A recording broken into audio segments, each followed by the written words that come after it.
ఈ తెలంగాణకు ఏమైంది? మొన్నటిదాకనేమో సెక్రటేరియట్, గియల్లనేమో పోలీస్ కమాండ్ కంట్రోల్ ఆఫీసు.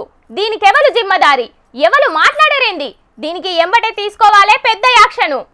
అసలు సర్కార్ ఏం చేస్తున్నట్టు, పోలీస్ పెద్ద సార్లు ఏం చేస్తున్నట్టు, ప్రతిపక్ష పొల్లని ఎట్లా అరెస్టు చేయాలి అనే కాకుండా జర్రంతా జనాల భద్రత మీద కూడా దృష్టి పెడితే మంచిగుంటది సీఎం సారు అని మీరంతా మస్తుగా గరమయ్యే ముచ్చటగిది.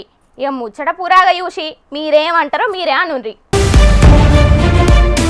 టాస్క్ ఫోర్స్ కానిస్టేబుల్ గా కొలువు చేస్తున్నా అని అబద్ధం చెప్పి హోటల్ బిజినెస్ మస్తు ఉంటదని దగ్గర ఏం తక్కువ 3 లక్షల రూపాయలు తీసుకొని సాఫ్ట్వేర్ కొలువు చేసే జ్ఞానసాయి అనేటైనను మోసం చేసిండు హరిజన గోవర్ధన్ అనే మోతవారి అని ముచ్చట చెప్తే అందరికి గింతేనా అని అనిపిస్తుంది కావచ్చు గాని గాడొక్క సాఫ్ట్వేర్ అయిననే కాదు, తెలంగాణ హోమ్ మినిస్టర్ కమ్ ముఖ్యమంత్రి అయిన రేవంత్ అన్నను, డీజీపీ సార్ను, కమిషనర్ సార్ తోటి పాటు మొత్తం తెలంగాణ పోలీసులనే మోసం చేసిండు.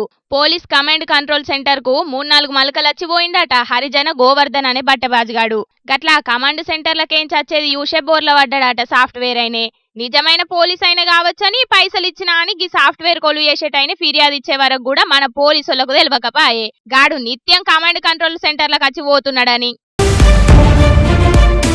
ఇయ్యాల రేపట్ల చిన్న ప్రైవేట్ ఆఫీసులే అన్ని షేకింగ్లు వేసి రిజిస్టర్ల పేర్లు రాపించుకొని సంతకాలు పెట్టించుకొని ఎవళ్ళు గలవల్లో ఆళ్ళ తానకు పంపిస్తున్నారు ఎవరన్నా తెలియనోళ్ళతే. మరి ప్రైవేట్ ఆఫీసులే సెక్యూరిటీ గురించి గంతగానం ఆలోచన చేస్తుంటే జనాల సెక్యూరిటీ కోసం పెట్టిన పోలీస్ కమాండ్ కంట్రోల్ ఎంత పగడబందీగా ఉండాలి చెప్పుండ్రి. కానీ గసొంటి సోయి లేనట్టేగానొస్తున్నది తెలంగాణ పోలీసులకు. ఒకప్పుడు తెలంగాణ పోలీస్ అంటే దేశంలోనే నెంబర్ 1 లెక్కుండేది. గిప్పుడేమో ఆ పోలీసోళ్లను బురిడి కొట్టించేటోళ్ళు పోలీసోళ్ళమని చెప్పుకుంటే జనాల తన పైసలు గుంజేటోళ్ళే ఎక్కువైనరు.